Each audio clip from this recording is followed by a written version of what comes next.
This is a tremendous opportunity tonight. Thank you guys for taking the time to join in with me. I'm gonna get my camera down so we can really get it popping over here. It's been a while since I've joined just simply live on YouTube, but Spence Crawford, it's about to go down. I actually have it live on the TV because I know I'm going to probably pop on two or three times this evening because this is a night that we haven't had um since Mayweather Pacquiao, and to be realistic, we knew that that wasn't even an 80s kind of fight. This is a true throwback fight. So if you like throwback fights, you're about to be totally satisfied with a fight that is just not possible to fail. I think back in the day there was like Oscar De La Hoya Trinidad, one of the other fights that kind of reached this kind of a magnitude and it failed immensely, but the reality is that's the fight game. So thanks for tuning in. My name is Coach Eric A. Bradley, aka the Real Fight Doctor. Been in the game of boxing for over 30 years. Worked with at least 24, 25 world champions. I'm from a downline of coaches, starting from the number one coach in boxing history, Coach Kenny Adams, who's responsible for over 270 champions. You can Google it. And by way of after that, Generation Two was Coach Anthony Bradley and 2004 Olympics. So, the credibility's there. Me, myself, right now, currently working with over 60,000 coaches globally, um, 600, 700,000 people that actually follow. We cover over 10 million eyeballs, well, 20 million eyeballs a month. It's just a blessing to be able to speak in the sport of boxing, to have some kind of a presence where people really who are curious about it, we can answer questions. We're qualified.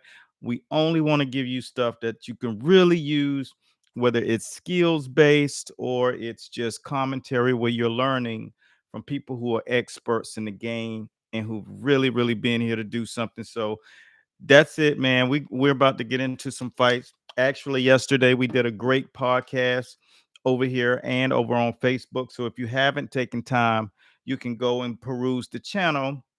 We had Shane Mosley, uh, and Otis Griffin, former middleweight champion and the first reality show champion, De La Hoya special. De La Hoya was the first one to come out with one of those reality fight shows like The Contender, and Otis Griffin was the first one to sign up and win. So he also went on to become world champion. So he's an absolute beast. And prior to that, played for the Baltimore Ravens. So we had a great show and we talked about boxing. And when you talk about boxing, man, let me know where you're watching from in the comment boxes below. The reality is this is going to be a humongous fight. Come on in, you got coffee?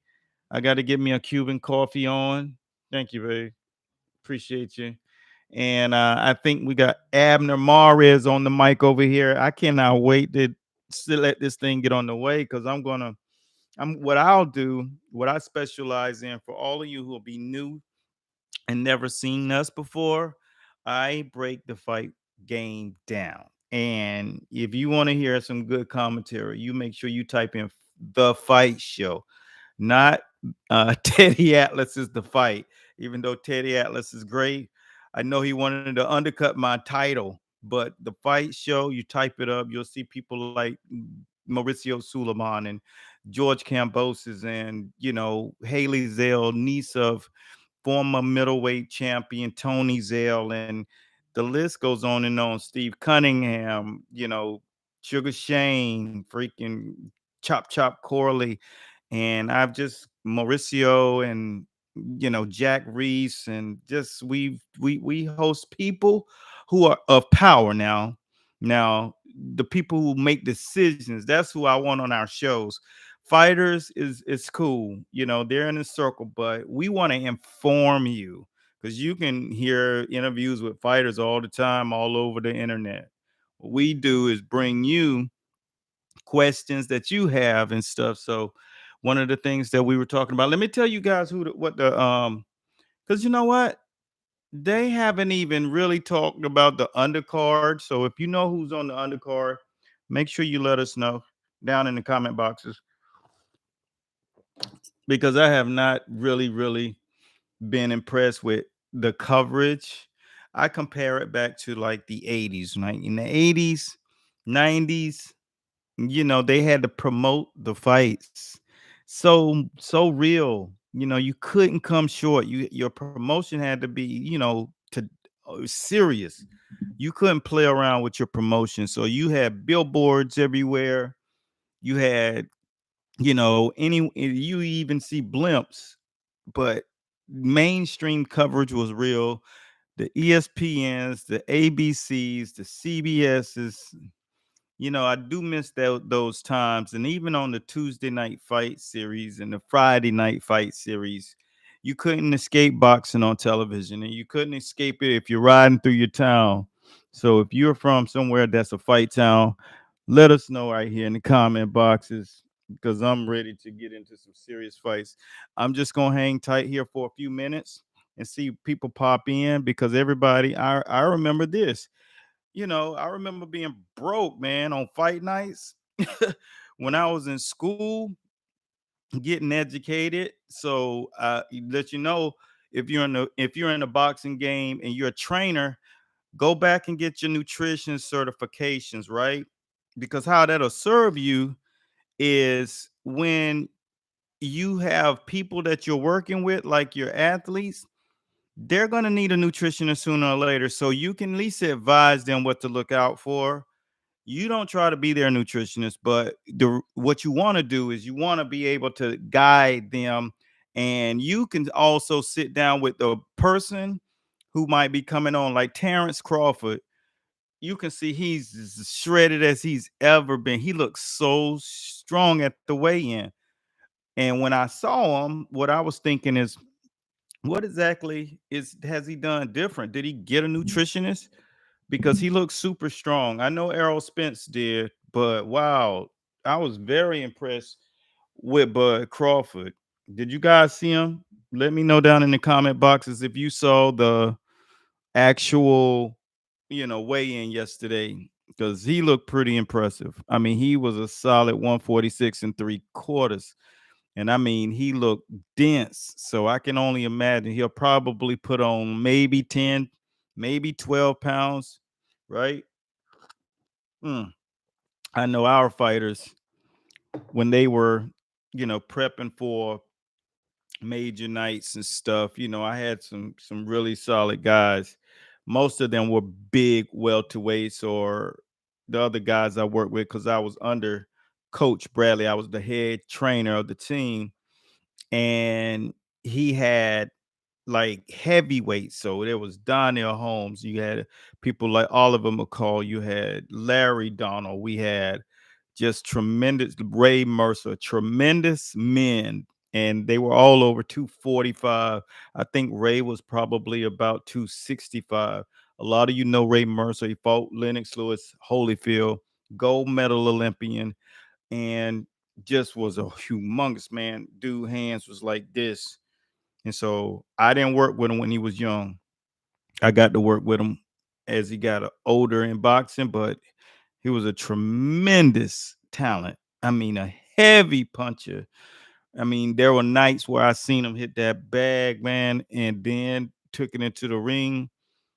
If you're thinking about boxing, you better make sure you got your stuff together because this is a real sport. And when you got a man who professionally hits you in the face and trains every single day, I'm gonna talk about some of the things that you do on a night like this. What would you do? Because a lot of people think it's exciting. It's boring as shit. I mean, it is so tough to make it on fight night. That's why Floyd Mayweather would always have the room full of people, but you got to have your energizer and then you got to have your person to keep you cerebral. You know what I'm saying? Cuz that so you don't get out of your mind, you don't your mind running away. All you have time to do is think. I mean, I'll take it back to one of our guys. We were in Wilmington, North Carolina. I'm down here uh, getting one of my first real experience, not Wilmington, but Wake Forest. Not Wake Forest. Gosh, what is that town called there? Um, anyway, it was a WBE, not Jacksonville. What's the name of that town? It's by Greensboro. It's gosh, I think it starts with a W. But anyway, so we are there and the preparation. So it was my first time seeing, a lot of you remember uh Williams, Paul Williams, Paul the Punisher Williams. Well, his coach, his name was Junebug. And so this is where I really got the first experience. Winston-Salem, that's the name of the place. He This was his first time getting an experience behind the scenes with a bunch of real OGs, like guys who have been in the game 60 years. I mean, these guys was 85, almost 90 years old, 75. I mean, you seen real stuff. So what's interesting about boxing is what you don't see. It's so much that you don't see, that you don't have a clue that goes on. It's an entirely different world. And I had already been working with people, fighters for at least 5 years at that point. No, maybe 3 years at that point. 3 years at that point. Drop in the comment box. Let me know where you're watching from so we can check it out later. But I go back there. And so there are these majestic older guys that have been in the game for, like, of course, ever.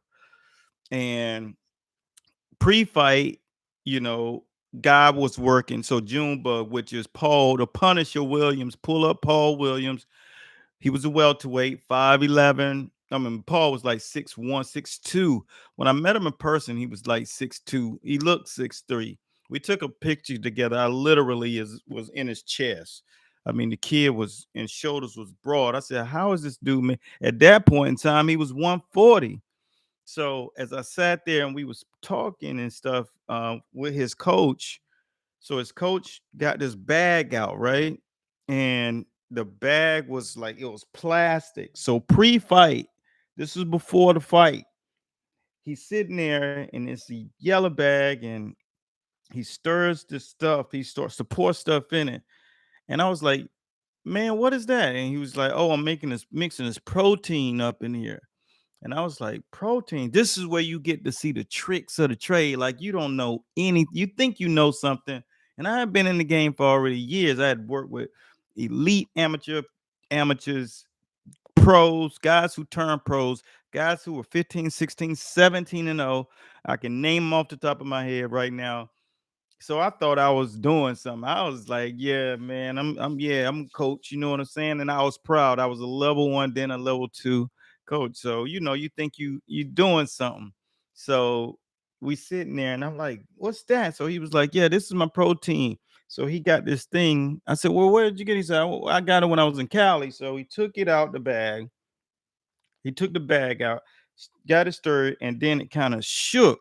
It was sort of like something built in as a blender. And this was 15, 16, 17 years ago. So he took it and he put it to the side. And then he got this other contraption out and he was, you know, mixing up some other stuff. And like I said, there are certain things that a fighter will need. And that's why it's good to have a really elite level trainer with a lot of experiences so he can really have you prepared. So fighters were coming in, some fighters had already fought. Then you got guys who were kind of in this place where they were like prepping, trying to rest. You can't, it's, I can't even explain. You're back there 5, 6 hours. You're at the, if you're the main event and it's 6:30 p.m., you're at the fight. It's crazy. So the dressing rooms are divided, right?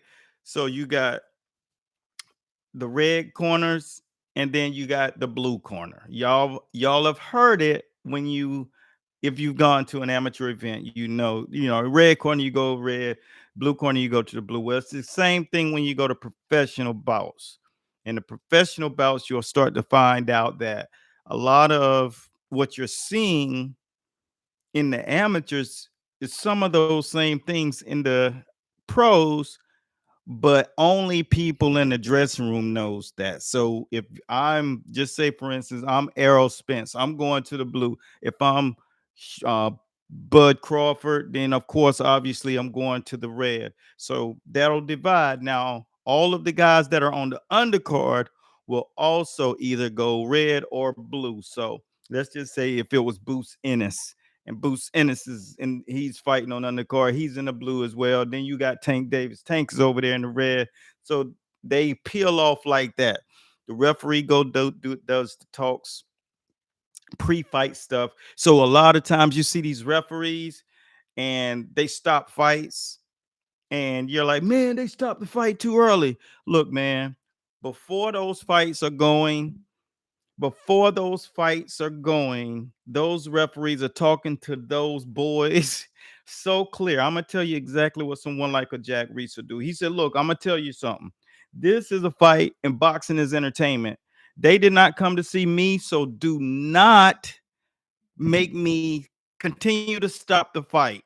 Don't be continuously holding. Don't be continuously hitting behind the heads or rabbit punching and low blows or sneaking shots and creating little fouls, ticky tack things. Because the more of a actual professional you become, you start to develop craft, and then you learn how to become cagey. It's levels to this thing. So when you go, the referee wants to make sure he outs himself. Like a Kenneth Bayless, believe me, he's giving these guys orders. If you get hurt, you better show me that you can keep on, because I'm going to ask you once, and I want to see you look at me in the face. Y'all, you going to take a step forward. And Jack Reese, when I had him on, we talked. He said, I make him go left and right too, coach.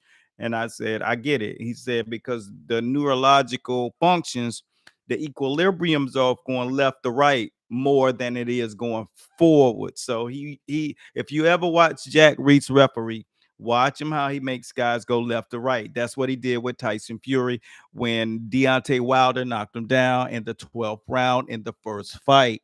So if you go up here, go to YouTube and type in the fight show, uh, Jack Reese with me with Eric Bradley or whatever I got put in the title. But it's a good interview. He really goes deep, and so. mm, mm,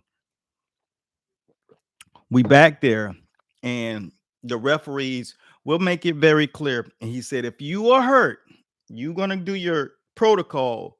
If you do not have your hands up, and I'm giving you warning right now, don't look at me like you don't understand what I'm saying, because that is means for me to stop the fight. So a lot of times you see the referees stop the fight. Let me tell you something. Those fighters are putting on, because a lot of them just don't want no more smoke. But they make it seem like, yeah, I wanted to fight. But the referee has been so clear prior to that fight even beginning. They make it clear, just like I'm making it clear right now, because the referees don't like to look bad. Okay, so speaking to referee Tony Weeks, special shouts out to Tony Weeks. He came to the aid and spoke on behalf of, concussions and, late stoppages. And he did that for the McClellan family. A lot of you may know Gerald McClellan. He fought Nigel Benn Sr. in the 90s and got severe brain damage. So it's permanent. So he's been kind of uh disabled since then. So I guess we're at 26 years now, 27 years. And so Lisa McClellan, a close friend of mine, I jumped on the board with them to help, come to the cause of brain damage and making sure referees are held accountable to prevent this thing. And so the story goes on, man. Those referees are talking to him, but Tony Weeks, uh, he's always been an advocate for trying to do the right thing, but you can just never get it right every time. But at least you're conscious. So as we were back behind the dressing rooms, I just wanted to bring you guys full circle as to what's going on back there. But when you see these kind of scenarios happen in boxing, what you need to keep in mind is that fighters know at times that they've just gotten in too deep, but you have to have a ceremonial kind of thing that you do. I remember Floyd would come in, he'd do his nap, and then once you do your nap, you get up. You might have somebody, hydrate you, get your hydration. I know Junebug would get his fighters prior to the warm up. He would always do the drink, the shake, get it out of the way, because you don't want to go to the ring like you've had something in your stomach. So this is a couple of hours before you even think about going out and fighting. So that's burned out. It's in your system. And remember this: you can fight better without anything in your stomach, because your body's going to eat off of fat.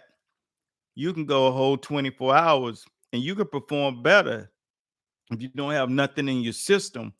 When you were a kid, you were playing, you'd be outside, you'd be going, you're not even thinking about eating, because your body actually performs better when it's empty. And what it does is feed off glycogen stores and fat. And that's number one. And the fact that they're basically using a lot of cardio, they're burning just calories. And so your body has calories for days to burn off. Everybody got 6 or 7 excess pounds or more, but that's stored fat. Now, before you even go to fat, you're burning sugars, you're burning salts, you're burning fluid. So you could go a long time without eating. I know people personally that have done liquid fast for 42 days. That means no food. So they go in a fight and have nothing in your body.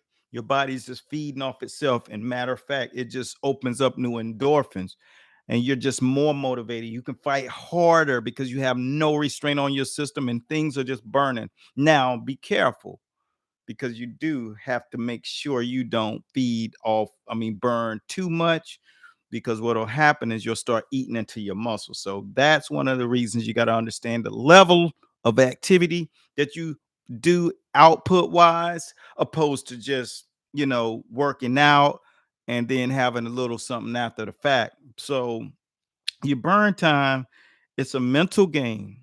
It literally is a mental game when you cannot go fight, when you're pumped to fight. So you have to know how to time this fight. So Bud, by 10 o'clock, he'll start coming out of his stupor. And then he'll have like an hour or so before it's fight time. And so they'll get up 45 minutes prior. Sometimes they might start out even a little bit earlier than that, just to, because you got to wrap. Once you do the hands, get signed off by the commission, then you get your body loose, and then you go through phase one. What I used to do at tournaments and competitions is, instead of doing punches mostly, I'd work on the defense. So blocks and stuff, head slips and mechanics. So get the body used to all of the rhythms that you're going to use. You know how to punch. And then we'll close with a pop, pop, pop, pop, pop, and make sure that everything is crystal clear. Don't do too much. Make sure you're warm enough. And then when you're getting ready to simulate the last 3 rounds take you into round 4 when you get into the ring. So you kind of recover, because that's about a 15-minute, 20-minute time period. So that's a lot of rest. So once you get to the ring, during that 20-minute time limit from when you stopping, you jog to the ring, or you take the approach. If you have worked a little too hard, which sometimes it happens, because you each time there's a different kind of pitch to what you do. You worked a little too hard, you use too much power, you use too much speed, you did too much quick twitch muscle burn. So you got to be careful. So if you did that, you're going to kind of peruse, walk slow, pace yourself, let your heart rate get back to a target heart rate zone, and then drop it down to low. And then when you get back into the ring, you'll see guys like Sugar Ray Leonard. He would get back here, pop, he start moving again profusely, and that's because he got to get his heart rate back to basic low end of target. Because when the first round come out, right before the round, all you need is 30 seconds. So when he getting ready to walk out to the referee for the pre-fight instructions for the second time of the night, what'll happen is, boom, you start to see the guys, you see some of them bounce up and down. Go to Antonio Tarver, Roy Jones Jr. 2, right? Any excuses tonight, Roy? And why he's saying that he bouncing. See, that's part of his warm-up. He's preparing to be in round 3 in round 1. You get it? Because in his heart, he knows this is going to be an early night. I won't need to preserve my energy. And lo and behold, second round knockout. Roy Jones Jr., the world gets shocked by Antonio Tarver. Super impactful night in boxing. So understanding what these guys actually have to go through, knowing how to calculate your time that you go to sleep, knowing how to calculate your time when you're getting up, knowing when to hand wrap, knowing when to get instructions, how to process all of this stuff. Make sure you understand that you're on the same page as those referees, and know the judges. And when you go out, you make sure you bow to every judge, because they're all different areas of the ring. And what are you doing when you're doing that? You're becoming conscious and aware of where those guys are sitting, so that you know exactly where to start focusing on throwing certain punches. And if it's a judge that like offense, you better make sure you turn them so that they can see the punches. Because if they deflect punches, it's not a score. That's one of the main reasons you see fights and you say, man, he beat him. It's like, no, because the judge has to see all of the punches.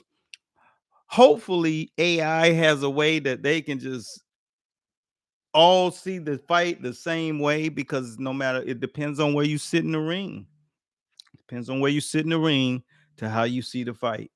And that's why sometimes you see extremely screwed up cards. I mean, the scorecards at times are just crazy, but you just keep in mind that there's just such a discrepancy on how the fight is viewed by certain judges. If you're a trainer or a fighter, one thing you gotta keep in mind is know the tendencies of all of the judges, know who's going to judge your fight. It's a part of the process. Hire one of your buddies to come on board, a family member. Look them up, go to their social media, find out what they are about, look at other cards that they've judged. That's one of the reasons Floyd Mayweather was 50 and no. It wasn't because he knew how to fight, it was because he understood how the sport operated. That's what the benefit of having 3 generations in your corner. That's the difference. If you're a young kid, you don't know anything about boxing, you would be like me by year 3 when I was in year 3. And I thought I knew something until I got around people that actually knew something. Then you realize you know zero, you know 10 million minus, you negative 10 million. You don't, it's so much you don't know. So just right now, most of these things, a lot of you probably aren't curious about. But that's what we here on this channel doing, making sure that you're educated. So whether it's skills or whether it's understanding the process of boxing, that's been my job from day one. I've had my channel for since 2011. It started out kind of more or less on fitness, but I was like, I'm boxing. And I was retiring out of that world from there, and to transfer my knowledge into a new world. So I said, I got to give these people something. Now I built a humongous following on Instagram and Facebook and even on TikTok at Master Boxing across the board, or Eric A. Bradley. But when we do this, you'll see every single day, multiple times a day we post, and I'm going to start covering YouTube in a way where it's personal, one on one. I'm coming here straight, so this is what you're gonna get. And a lot of times when you see these fighters like Crawford and the new ones coming up, Shakur Stevens, don't get it twisted. All these guys, Tank Davis, yeah, they win in fights, but they got a long way to go. They got a long Devin Haney. None of those guys got coaches that have been in the sport, lineages. They're all first generation. They didn't get past torches down and like Floyd, it was like, or Freddie Roach got it from Eddie Futch. Special shouts out to the Futch family. They got it passed down, and that knowledge is super powerful. When you get people who are actually in the sport, tell you, keep you prepared, that's what the Mayweathers had in their corner. So just remember the process. Right now, I'm gonna talk about a little bit about what's going on real quick. This undercard here. Oh, this is crazy. But make sure you let me know where you guys are watching from. I see it's just a few of you. I'm used to being over here on Facebook where I got 470,000 people, but I'm here for YouTube now. I'm here for YouTube now. So you better know the real fight doctor is in the building. And look, the Verdi Pacheco family, I did it in honor of them because there's a bunch of people going around calling themselves the fight doctor. Let me see. Let me see who's fighting right now. That's what I'm trying to find out. So I'm gonna give you some names and you let me know if you know them. Let me check this out. How many of you are on that new platform called Threads? It's Instagram's version of Twitter. I keep getting all these new follows there, and I only did it for business, but it's people following me. I tell me about it if you know anything about Threads. Just like I said, it's the Instagram version of Twitter. Like it's going off the notifications. It's crazy. Look at there. It's crazy. Like it's buzzing right now. Like what's going on? And if it's you guys following me, thanks. But oh man, you know what I'm gonna do? I'm gonna take a couple of video screenshots and show it to you through the phone. I don't care. They can't do it. They can't do anything. Ah, it went to commercial. But they in Vegas, the T-Mobile Arena. If you ain't never been out to Vegas, let me know if you've been out to Vegas before. I see Orlando, Florida in the building, South Florida in the building. Special shouts out to my people out in Orlando. You up north. You go to Disneyland, holla at your boy. It's all season now, so we can get some cheap tickets, but tickets still ain't cheap. I don't know, they fooling. They they fired all those people. They need to they need the tickets to be cheap at all time. Oh, they showing the boys. Let me know if you guys are just boxing fans too, or if you're really in this sport like doing some training, or if you box before as an amateur. I like to know if I'm connected to some people in the boxing game, but if not, it's cool. I like my enthusiasts and my fans as well. You can believe me, Shane Mosley and Otis Griffin and Steven's a videographer, professional, owns a company down here in South Florida. We had a humongous podcast yesterday. On Thursday night. It was tremendous, man. But the reality is if any of you guys are focusing on your career in boxing or if you're considering getting into it, because there's plenty of room. We need so many more trainers, man.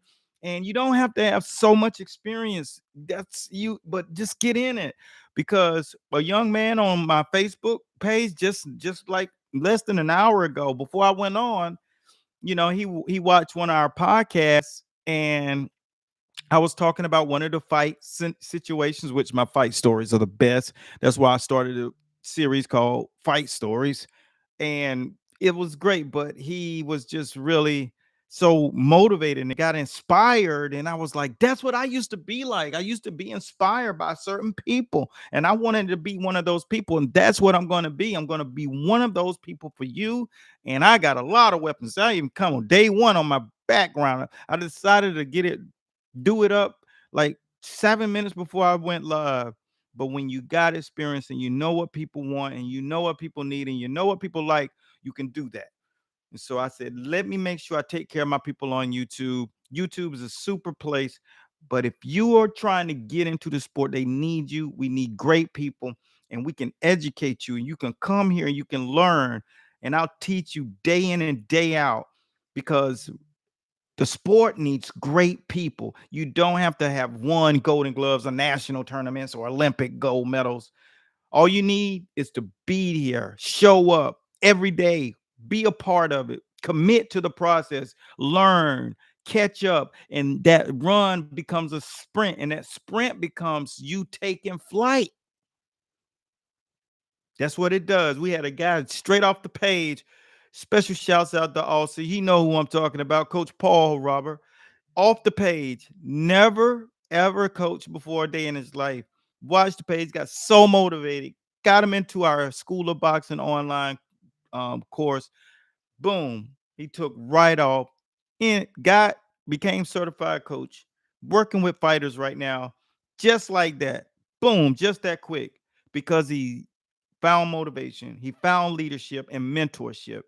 And then that allowed him to save somebody's life, some kid's life who wanted to box, some grown man who had a dream. Boom. And it's like that. And it never stops. Never stops.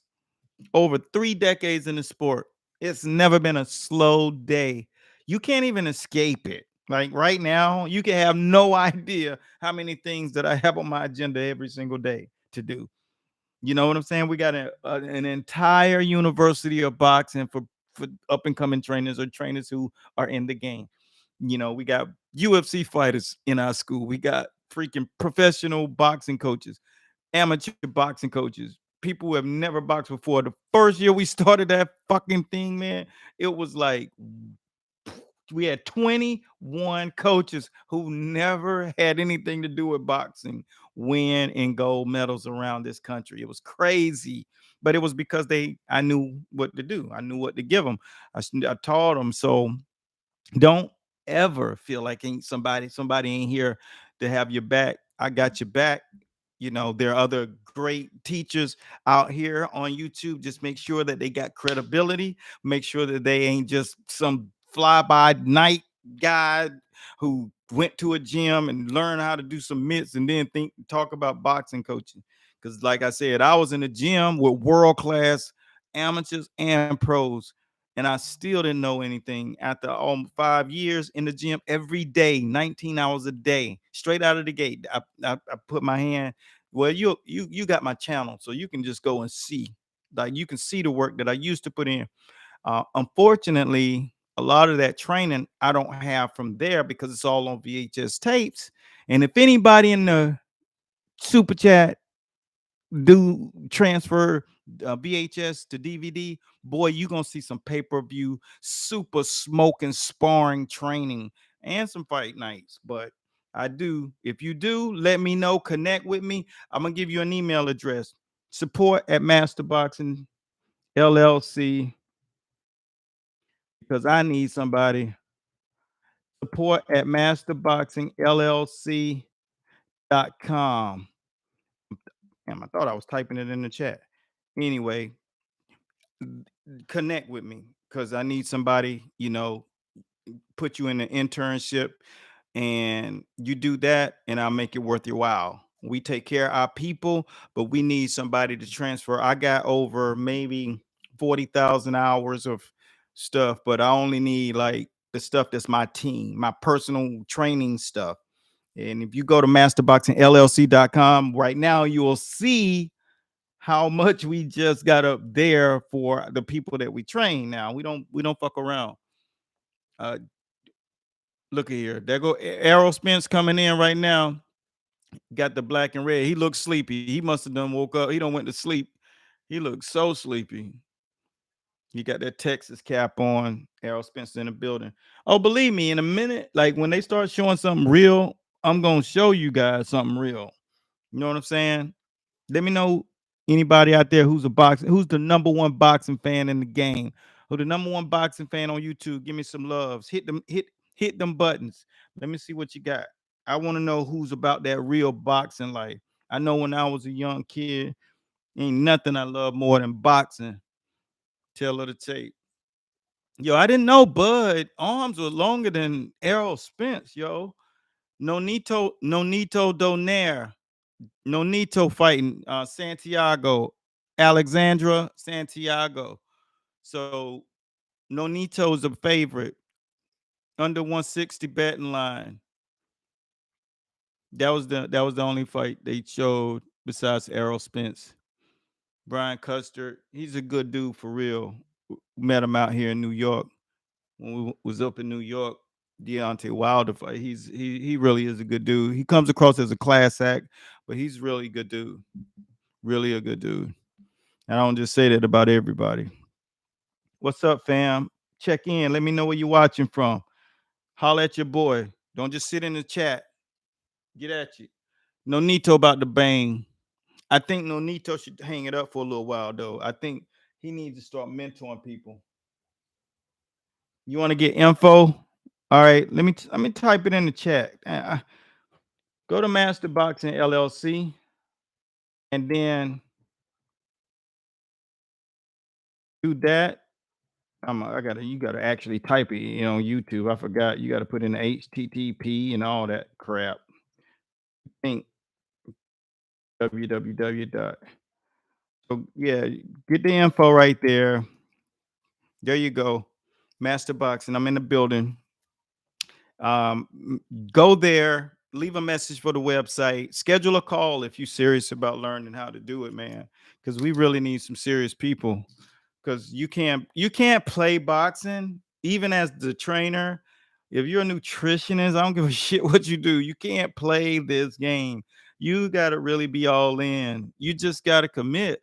And if you commit and show up daily, the only thing that happens is you just keep rising. Yeah, you won't be a superstar straight out of the gate, but you can get right into the circle like so efficiently. A lot of you just don't realize the only ability that count is availability. When you get an opportunity, just be available, man. Don't play around with it. Get serious with it straight out, because that's what your reputation will be. Special shouts out to Caddy. Let me see. Caddylands. Boom. They rocking these new joints. Odell Beckham Jr. had it on my man on this company down here in South Florida. And special shouts out. Sponsors, go check them out. Caddyland.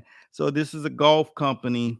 And basically they have like the cool, gear that for only cool people on the golf course. So they giving golf a new swag. And as a matter of fact, Jordan just supported this new African American kid. He got a company that got like gear, like sneakers, and they designed a sneaker, and Jordan threw his band on it, man. And all of a sudden, boom, this kid is, they got a Netflix series, I think. It's Netflix or on Amazon. So whatever your dream is, man, you just got to go after that. Don't sit around and hope somebody come knock at your door. Start doing some stuff. Come up with your creative idea. Everybody got a damn ability.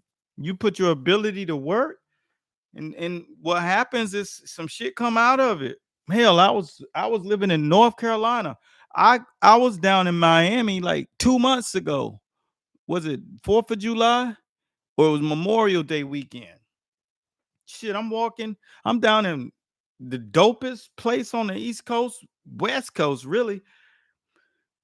Just getting ready to hop on the metro to go from one part of downtown Miami to another, because it was just Miami's big as fuck.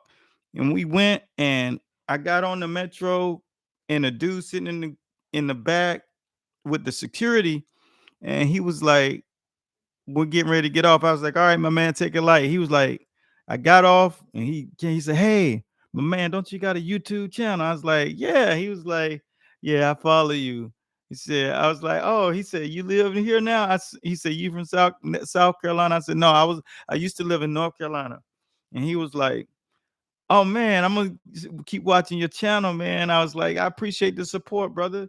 But everywhere I go, people know me everywhere. And I was in North Carolina, but I started the YouTube channel, Facebook, Instagram. You ain't got to do everything, but YouTube is the dopest. Yeah, I started doing what I do. This is what I do. You know what I'm saying? I'm from the fight game. You get it? Do it. Let people know. I walk into anywhere, any major gym, and people know master boxing every time I do it anywhere, most places I go. So I came down to South Florida and I was already a celeb. And it was just because I decided, it wasn't because of, the amount of money I walk around with. It wasn't because of the car I drive. It was because I do what I actually have the ability to do. I show people, hey, this is what I do. You know what I'm saying? And it wasn't perfect all the time. Like I said, though, the only ability is availability, and the only thing that matter in life, no matter what you do, is persistence. So if you're gonna do it, don't start and then stop. Don't give a shit if you are just doing mopping floors. Don't stop. Fucking do it till you the best. Next thing you know, you're gonna get a big deal working for somebody like Elon Musk at the Space Center. Special shouts out to the Space Center up here above Coconut. What's my place? No Nito about to fight, man. I like No Nito, but I just think you're a little bit old. I just think when I saw him yesterday, he just looked like he should be just mentoring guys. There is that point where you got to decide I'm still healthy and I can move. But that don't mean I gotta sacrifice in the ring still, because I'm telling you, this is a young man sport, not because older guys can't do it. It's because you should be smarter than that. Because in life, every phase of your life is about one level, then the next, and then the next. It's not like, hey, stay down here. You're not still drinking Gerber milk. You're not still pooping in diapers. You got to be smart and know when the notifications to move on to your next level is. That's how you get going. That's how you end up on fight cards. That's how you end up at big events. That's how you end up on stage speaking. That's how you end up being known for what you do, right?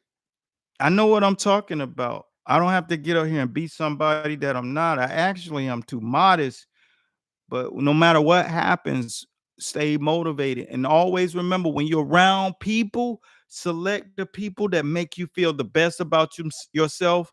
And they always encourage you and they always want to do something that brings value. That's how you do it. And that's how you end up at the highest level. Showtime is they putting on the night. They putting on the night. Who saw Boost Ennis a couple of weeks ago? What you think about that fight? Put it in the comment boxes and let me know where you're watching from if you're just checking in. I'm not used to such a small crowd. When I go live on Facebook, it's like can 4 or 5 thousand people live. I'm like, this is kind of convenient because I can respond to people. Let me see. Let me see my man E. Willis, Ben, Robert, Raw, Gizzy. What's up, man?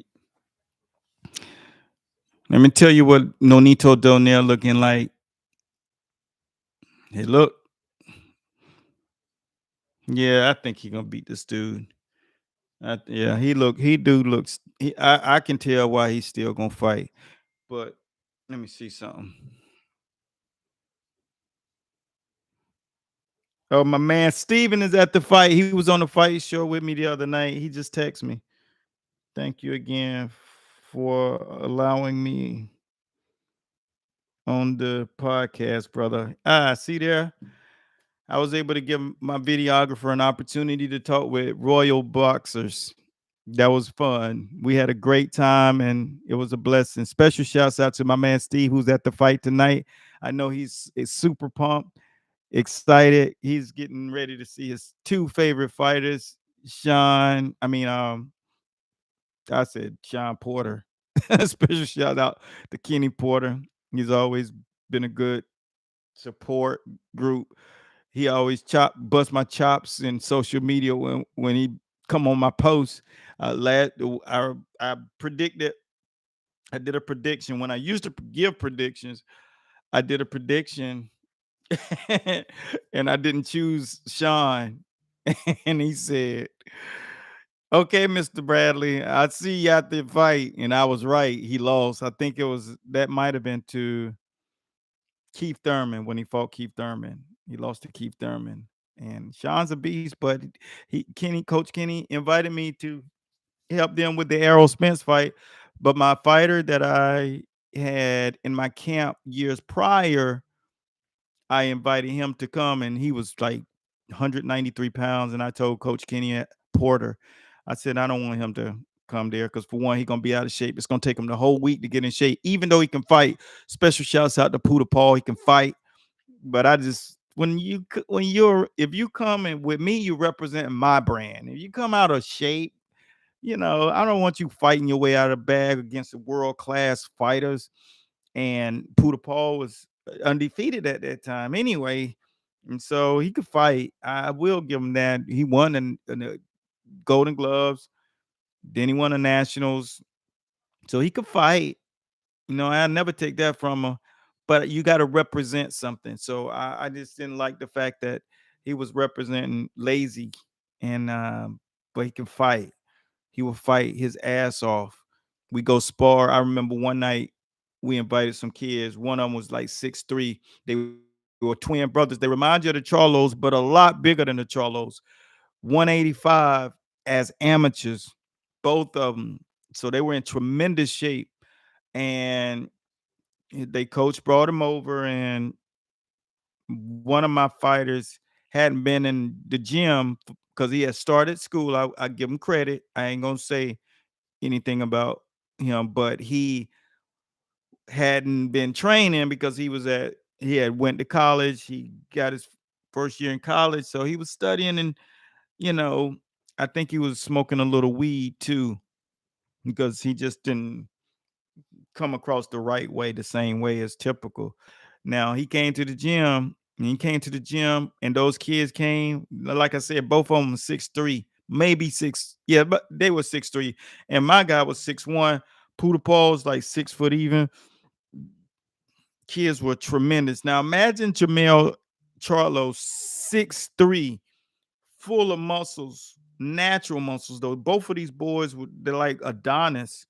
They just were built really great. So my boy came, the one who hadn't been boxing he hadn't been to the gym seriously in like 3 months. So he got in there and he was willing to get in there. Them boys tore his ass up. I mean, blood was coming out of him. He just was, he just won't, you just can't come in there and start sparring guys that's elite. I mean, popping his ass in the face, man. Like I was just so that just makes me feel bad because I knew he could handle them. Lo and behold, 2 months later they came back. He got in that boy ass because he was in shape. But Puda Paul had to spar both of those boys basically by itself because our guy couldn't put in more than 2 rounds. He was done. Those boys put in like 14, 15 rounds. Puda Paul sparred them by himself, both of them, and gave them work. Like, that's cagey. He's cagey. James Tony Bernard Hopkins, but really, and the reason why Kenny Porter wanted us to come in camp is because I told Kenny Porter that, and that's Sean Porter's dad, for those of you who don't know. Kenny Porter, I told him that this kid is like Errol Spence. So that's who Sean Porter was fighting. So he's a southpaw, and he held bigger than Errol Spence, but he just like him, but he older than Errol. And so it was going to be great work. So Puda Paul, he put in that work out there on that joke. I mean, I was so proud as a coach to know that I groomed this kid. The first day he walked in the gym, the first thing I said to him is, "Man, you ain't going nowhere." He said he used that as fuel for the rest of his life, and I never knew he did. I didn't think he remembered. I didn't say it that way. I was like, he like, "Yeah, I'm gonna be the champ." I was like, "Boy," because one thing people don't know how serious this game is. Man, they think they're gonna be champ until they start having to come in that joint and work and train, and they realize this shit is real. And so when he did come, man, he showed up. He did. He proved himself. Now, I wasn't his head coach at that time. He was in my classes, but I had a class full of killers, and he wanted to be one of those. A lot of those guys had more experience than him, so that's what he got groomed under. He came into the gym and he got his nose busted, and that's how he realized I ain't better than these guys. So I don't care how much ego you got. I don't care how good you can fight in the street. When you come into the boxing gym, it's just like going in the English class and then they teaching Chinese. You don't know shit again. You on cloud zero. Like you gonna get smoked. You don't know one lick of Chinese, right? That's what it's gonna be like when you get in that boxing ring, because boxing has rules, and everything you don't know is gonna be the reason why you get your ass tore up. And he was getting his ass tore up, and a lot of my boxers were tearing his ass up. And then you start sparring at nighttime, where a lot of the later on in pros, the eliter amateur guys, like Julius, he was 7-time national champion. Wrap your head around that. That's just like winning the welterweight championship 7 times. Nationals, you don't know who you gonna fight. And to show up 7 different times and beat no matter who it is after you done had a whole week of fights or beating total strangers, man, that's special. He was one of the greatest fighters I ever got an opportunity to do work with. Period. And there's some great fighters out there that you never will hear about and you never got an opportunity to see. And if you know how to transfer VHS to DVD, you'll get a chance to see some serious boxing. It's pay-per-view, but not even on pay-per-view. I mean, some serious behind the scenes stuff. I'm talking a lot of smack, but I'm teaching my ass off because I teach a system of boxing. You know what I'm saying? I've written in 25 damn books. And no matter where you go in my house, there's always books on boxing that I teach. Running and all that shit. Food. I went and got educated, man. And I said, if they don't do anything, they're gonna remember my name, that I gave it all and I was always available no matter what. If you can get me on in person or not, I'm always available, whether it's virtual Eric, AI Eric, Coach Bradley's in the building. I gotta do a little video for my guy. He don't even have an idea. Stace, if you listen, Steven just um messaged me and thanked me for the experience that we gave him on the podcast. He loved that. He was on. Look, man, I let my guy come on, and just a good guy, man. I love good people. And he was just sitting there, just kind of smitten, having a ball. So maybe one day it'll be you guys when we do our shows. Have you on, let you feel what it's like to be on the broadcast with some real legends, and everything's possible. But we need some boxing coaches. So if you're trying to coach in boxing, even if you're just training, connect, man. Connect.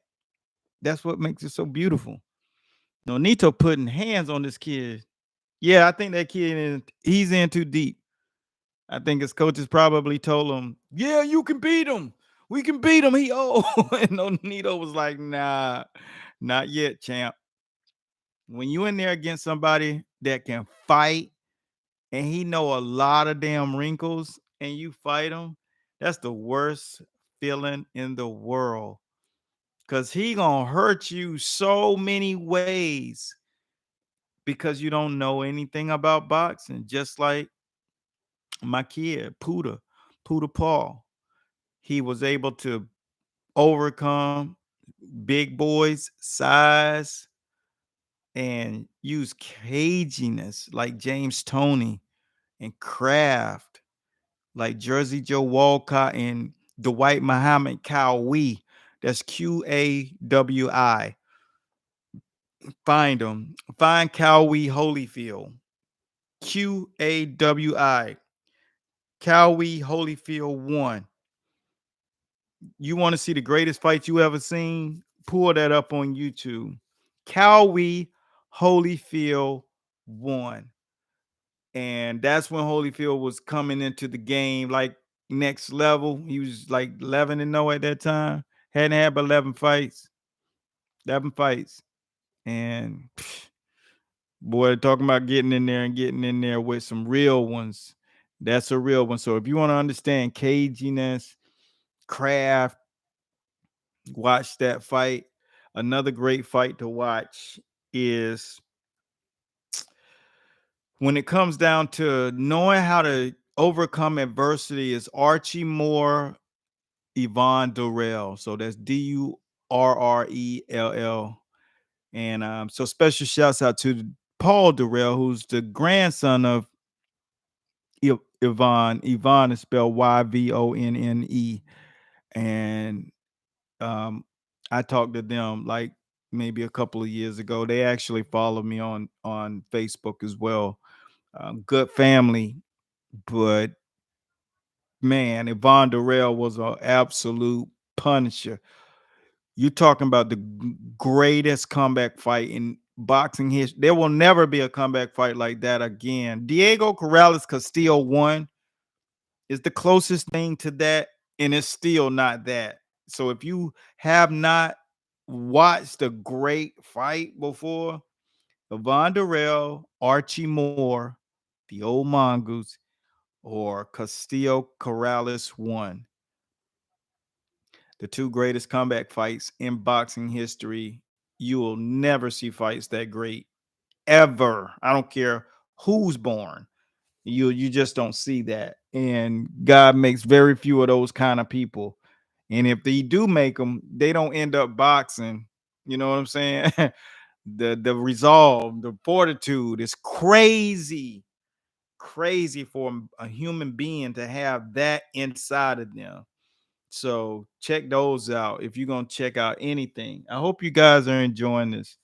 I definitely thought this was cool. Let me see. Let me see. Let me get who's on the plate now. I want to get it, bro. Crawford wins.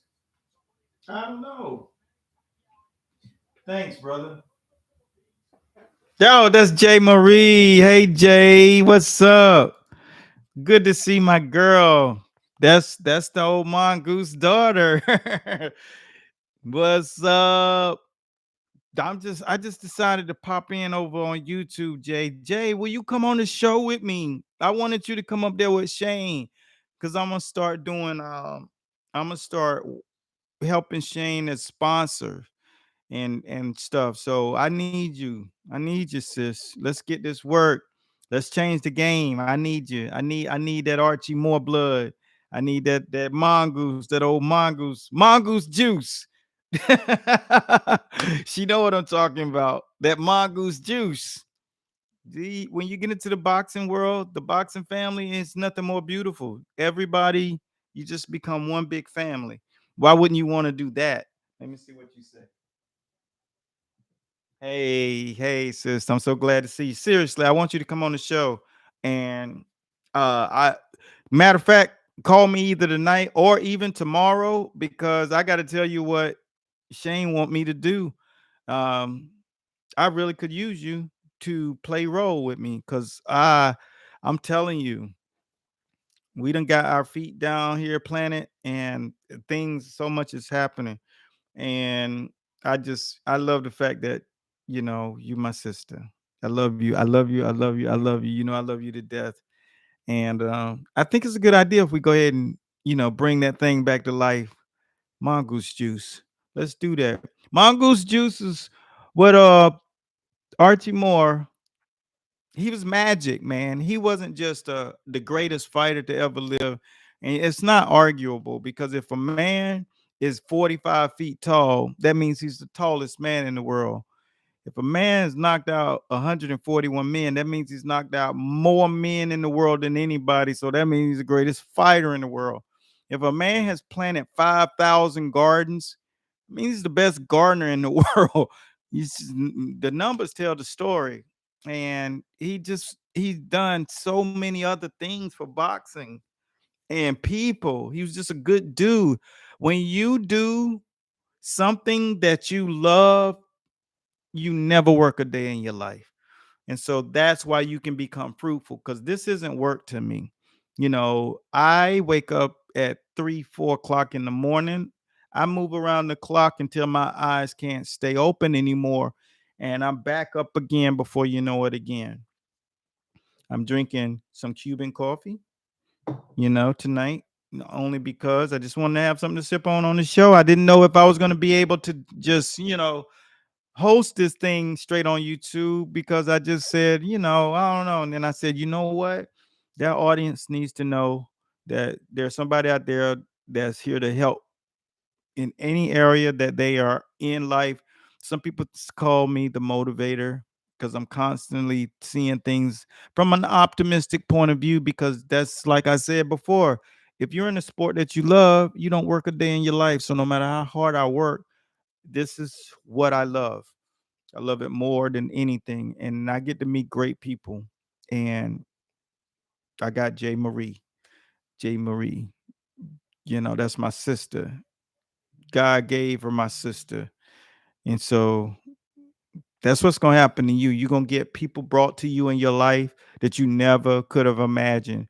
I used to watch Shane Mosley, coming up. Crawford is wrapping his hands. Hey Jay, Crawford wraps his own hands like your daddy. Archie Moore's about the only fighter, elite level fighter that wraps his own hand. That's a sign.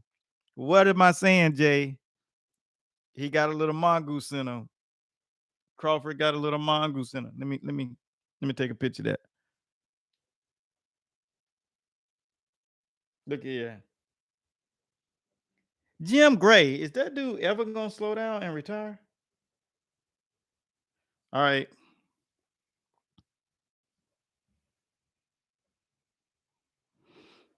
Is that crazy? Dude wrapping his own hand. That's a real man. That is a real man. You cannot mess with that dude. He is the real deal. Matter of fact, Puda Paul, the guy, one of my former guys that I coached, yeah, I think he's like 6-0. It might be 7, 8-0 by now. This is one of the things he did crazy. He went to a non-sanctioned bout, fought, won, didn't get the credit because it was a non-sanctioned bout. I'm like, dude, that's what happened when you don't have proper people around you. So he got a fight that he will never get credit for. And that is why you need people in your corner. Jay, for our sports agency, you can work in PR because that is what we need. These people are so smitten with being in the ring that they don't understand how much goes on outside the ring. In between the ropes is one thing, but you got to learn the other things. And there are so many other things that you got to learn. So get people around you that have experience, get people around you that understand the sport, the dichotomy of the sport, the politics of the sport, and surround you people who understand how to feed you, people who know how to physically train your body, people who know how to coach you, people who know how to work your corner, people who know how to make sure that they build a team around you. And so, because it's a functioning thing, it's functional. We call that operations. Oh man. Oh, he just headbutted Nonito to the chin. Good craft. And then threw a 3-piece to the body. Boom, boom, boom. Okay, this kid got something. See that headshot, y'all be talking about headbutts. That's what happens in boxing. You in a fight, ain't nobody just not fouling. You fouling to bring extra pain so you can get other things going. So he headbutt him, I think, on both sides of the face, bam, boom, and then threw 3 body shots and brought one back, a two-piece back up to the head. And now the tide turned. So if you think boxing's just gonna be all jabs and footwork, sometimes you're gonna get what when Tyson and Holyfield fought. Tyson and Holyfield, when they fought, shoot, when Holyfield felt that smoke prior to that, after that fight, he had a sparring partner, and the guy was 15-0 at that time. I'm gonna tell you a quick story. The guy was 15-0 at that time. Holyfield, the kid was 6'4". He looked mixed, but kind of looks like what's my kid over there, the heavyweight that fought AJ about 2 years ago, 3 years ago. Anyway, he was giving, he was in camp.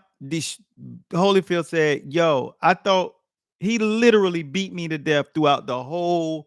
I think Holyfield did Tyson camp for 17 weeks, and you can quote that because he said that.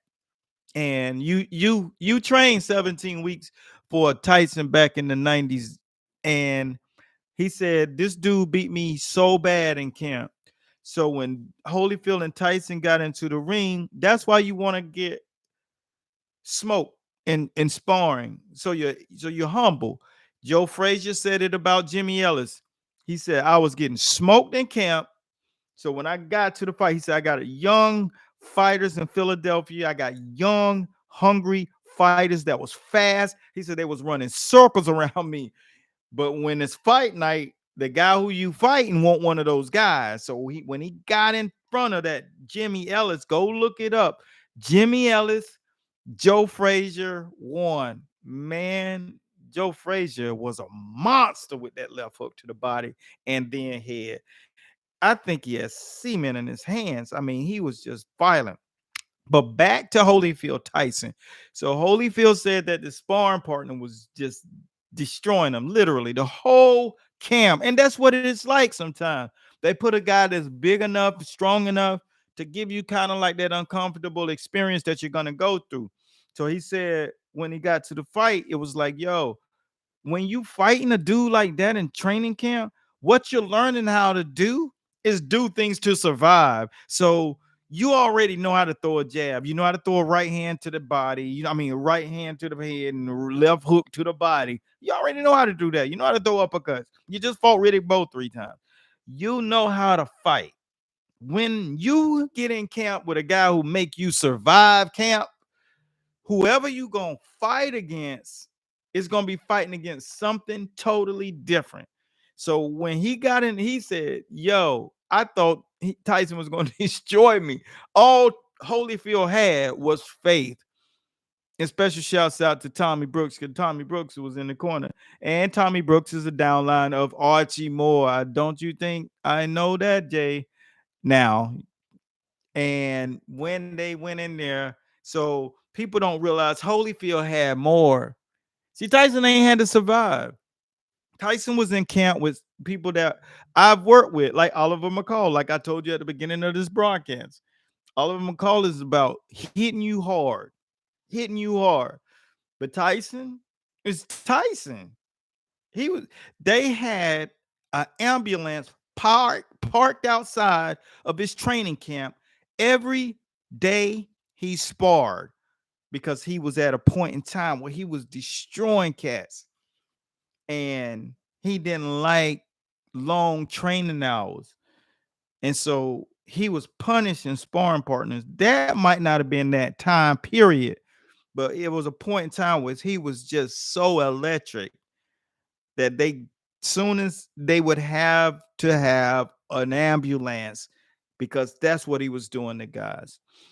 But Holyfield said when I got in there, he said, I just didn't know. But what he didn't realize is that he was developing his survival tactics. So when I was talking about this kid, Elbow and Nonito Donaire changed the complexity of the fight. That's exactly what Holyfield was able to do. That's called caginess. craft, tactics, hitting him right below the hip. He did that. Go look at the highlights of the fight. Holyfield in 6th round hit him to the hip, then put him down. It's a lot of different things that come when the stakes are very high in boxing. And Mike Tyson, like I said, wasn't a guy that had to do dirtier tactics. Some people say he threw elbows, but you know what? Elbows or them hammers, either way, you going out. But he wasn't a crafty, dirty fighter. He knew how to tie up well. He understood different techniques of clinching you to basically put your hands in cuffs and then rip and rake you from boom, bam, and then double that thing from right there. It's just little tricks that people didn't realize what were going on. Look at him and Trevor Burbick. Look at him against Ferguson. Tyson understood something those other guys did not, because most of those guys were not inside fighters, and Tyson knew how to fight on the inside and he knew how to fight on the outside. Shorter arms, 100% of his fights, and still out jabbed him, because jabbing isn't about length. Jabbing is about angle you taking and timing. And so that's one of the reasons I really love watching Mike Tyson, because he could just overcome the odds. And when he got in there against Holyfield, Holyfield said, "Yo, this dude can fight. This dude can fight."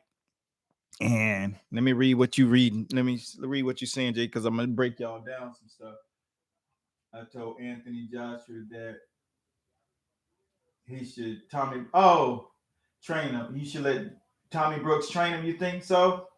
Also, Deontay Wilder, but the Wilder camp said he was too old. Ain't that something?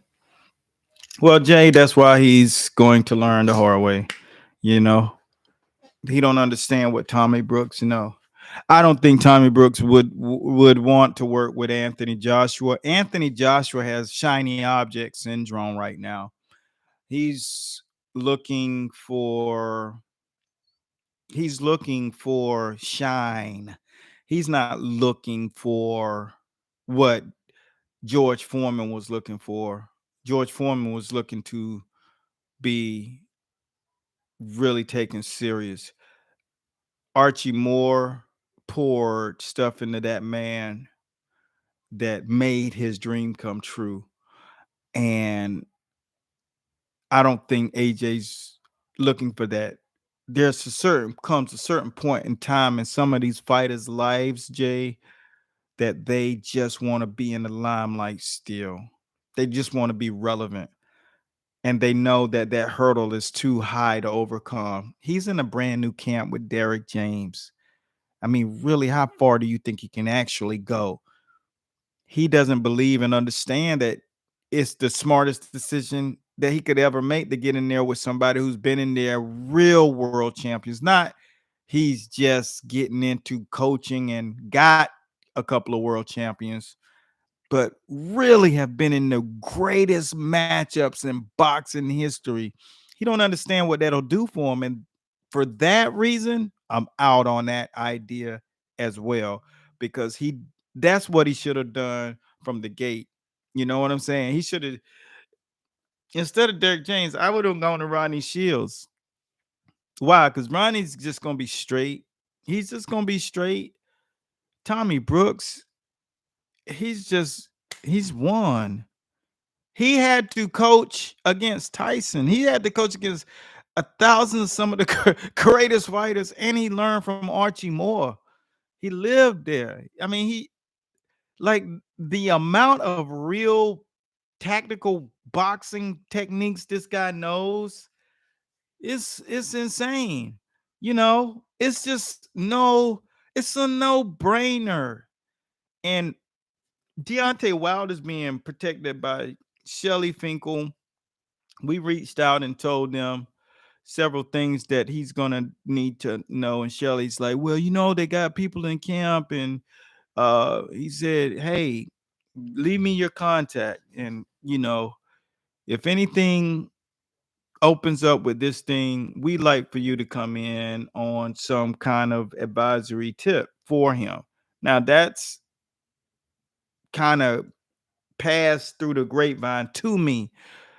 I don't want to do any of that with anybody anymore because I'm committed to my people.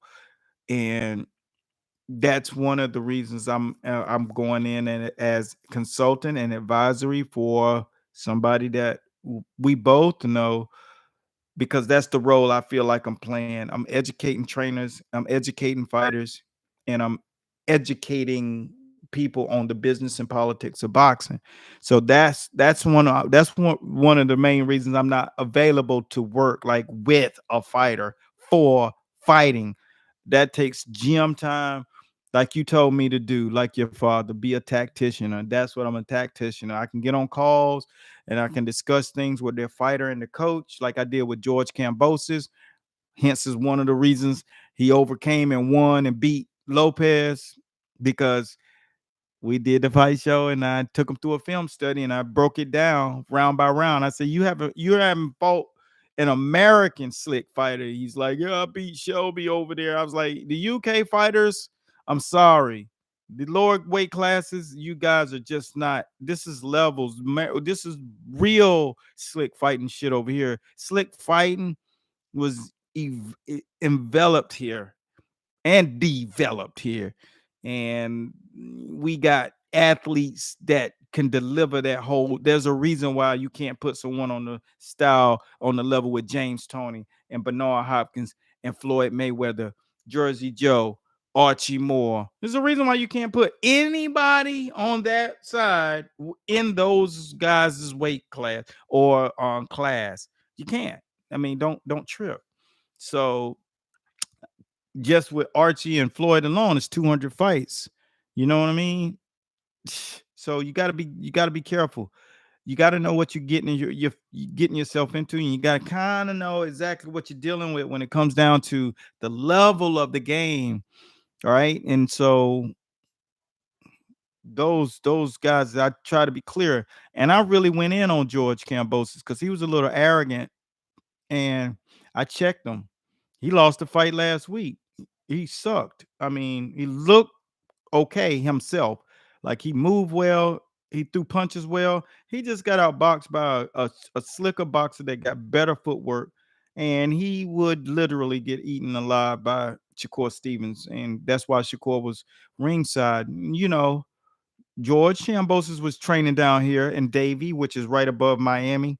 All of it's the same, right below Fort Lauderdale, right between Fort Lauderdale and Miami, and then fell out with his coach. Like the worst thing you can do is have an opportunity to have a home here, down here in Miami, and blow it. And he blew it. And you don't burn bridges in boxing. You just handle your dues, take care of people, and keep it moving. If you're not gonna keep working with them, but don't burn bridges. And so I told him, you ain't. I said, you ain't fighting nobody that's slick like Lopez. Now it's 1,000%. He would never beat Lopez again. Like Lopez got his mind together and he won't go into that ring, dealing with a very, very serious medical injury issue. Not, and I don't make excuses, but he went out and fought nothing like he fought against Lomachenko. He didn't use his jab. He'd use his jab this time and he'd be slick. And that alone would just totally dismantle George Kambosos. It was an even fight on Lopez's worst night. And I'm not even a fan of Lopez like that, but I can call it as I see it. And I told George, no, you ain't. No, y'all go listen, go look at that show I did with him. I told him, and he didn't like it. I made it uncomfortable for him because I don't believe he understood. You're not fighting Australian fighters. You're not fighting English fighters. You're fighting an American fighter, whether you're Latin or not. He's in America. He's born, bred here. And when he's fighting against guys over here, he's fighting against the best.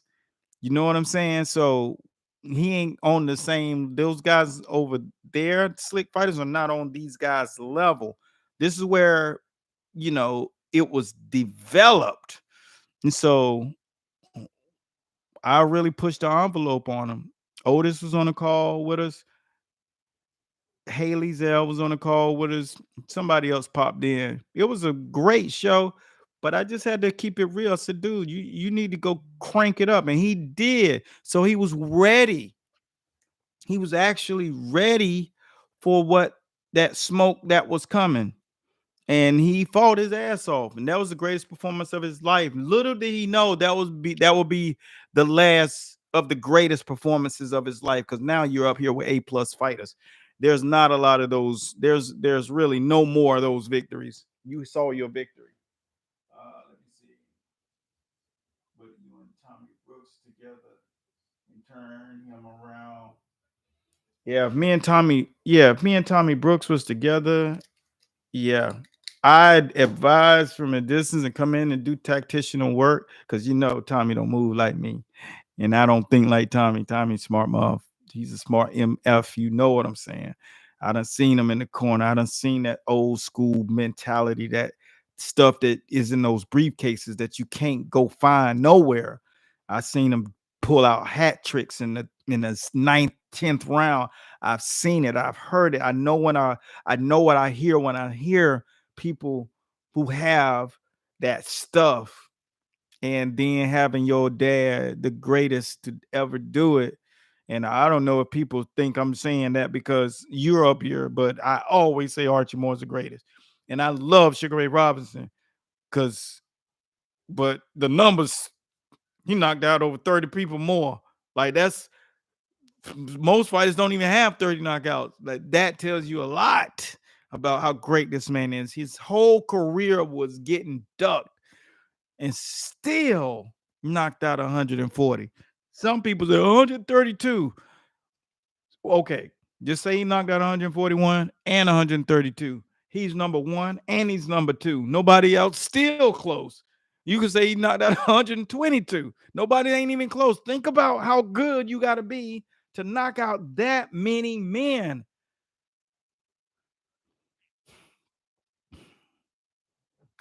Cheers. I love boxing. Yo, Nonito Donaire is boxing, but I think that kid came up and see those bruises and that those bruises that he experiences, they take a lot longer to overcome when you get to that age. They just take longer. Yeah, yeah. He said you don't need that smoke. You need to have a protege that's taking them licks for you, and you need to be giving them that knowledge because Nonito Donaire he's been in there with some real ones, even in a way, you know, and he got some experience, so he got some knowledge. He understands some situations. He understands sometimes you feel like you're gonna go in there and beat a guy, and then you go in there and it's a different guy than what you thought. That's real. You know what I'm saying? That's a real thing. Let me know if you're checking in. Let me know where you're watching from. I got people from the UK. I got some people over here from Aussie. I got some people out here in Cali.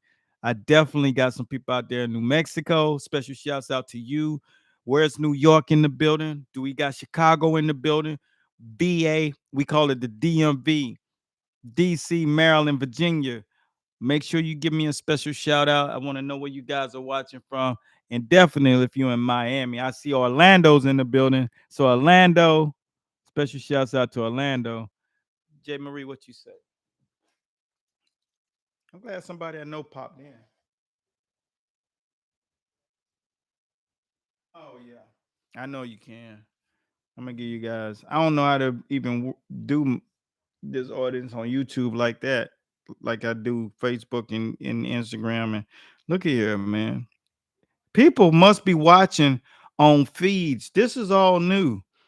This many people following me. All of this is minutes ago, 17 minutes ago, 12 minutes ago. Like, look at this. What is this threads thing happening? Like, this is crazy. So this is